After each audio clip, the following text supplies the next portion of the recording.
All right, let's jump right in. We're going to talk about one of the most common sounds in English, but here's the thing. It has this surprisingly cheerful personality. I'm talking about a sound that's all about action, curiosity, and, just pure joy. And today, we're going to figure out exactly how to teach it. I just love this quote. It really sets the stage perfectly, doesn't it? We're not just talking about some random letter here. We're talking about a sound that has character. It's light, it's quick, it's playful, it's literally the sound of laughter and exploration. And the crazy thing is, you hear it everywhere. It's packed into all these simple, happy words we use every single day. Seriously, just think about it. Fun, cup, sun, bug, run. It's the sound of kids playing outside, the sound of a warm day, of all those simple pleasures. Okay, so let's dig into the specifics. What is it about this sound that makes it so unique? And more importantly, why is it actually pretty easy to grasp once you finally get the hang of it? So, if you want to get technical, it's represented by this little symbol here. But honestly, what's really important is its personality. It's just quick, effortless, and totally neutral. It's perfectly balanced, not super bright like an ah or all tight like an I. And that neutrality, well, that's its secret weapon. And what's so fascinating is how incredibly simple it is to make this sound. Your body just relaxes. The tongue relaxes, the jaw drops just a tiny bit, and the lips stay neutral. It's the exact same sound we all make when we go, ah. It's just completely natural. All right, now let's see how this one little sound starts to build into actual words. Because, like any good character, our sound has its own little crew, its friends it likes to hang out with.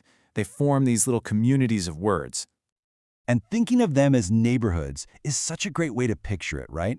Word families really are like little neighborhoods. They help kids see the patterns, the structure in language, and that makes everything feel way less intimidating and a whole lot more predictable.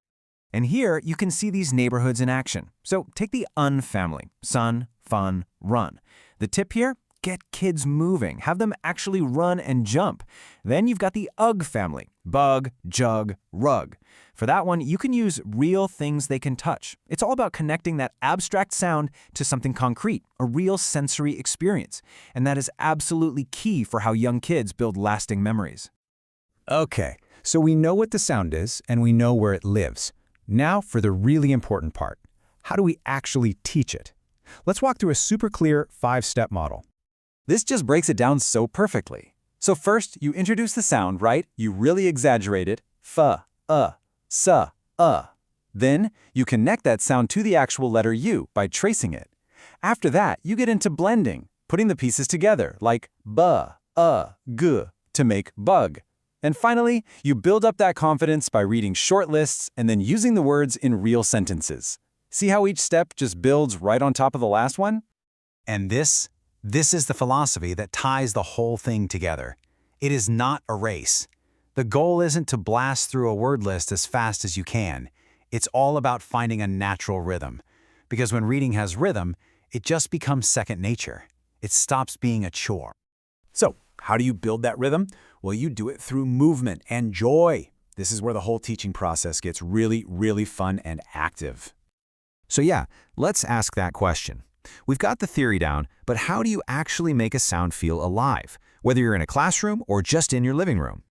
You make it a game. Simple as that.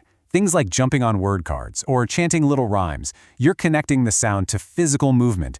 This is what they call multisensory learning, and all the research shows it helps lock information into our memories so much more effectively. When kids can literally live the sound, that's when they learn it for good. But of course, learning is never a perfectly straight line, is it? So let's talk about one of the most common hurdles kids face with this sound, and, more importantly, a really simple way to fix it. Oh, this happens all the time. A kid wants to say cup, but what comes out is cap. The sounds are basically phonetic neighbors, so it's a super easy mix-up to make. But the good news is, the fix is surprisingly simple. And the fix? It's all about a simple visual cue. The difference is all in the jaw. For that ah sound in cap, the jaw has to open really wide. But for our nice, relaxed sound in cup, the jaw just drops a little bit.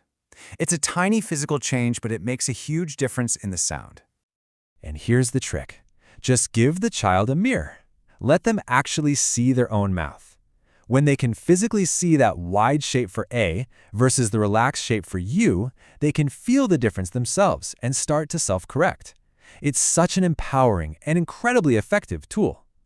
You know, this really brings it all home, doesn't it?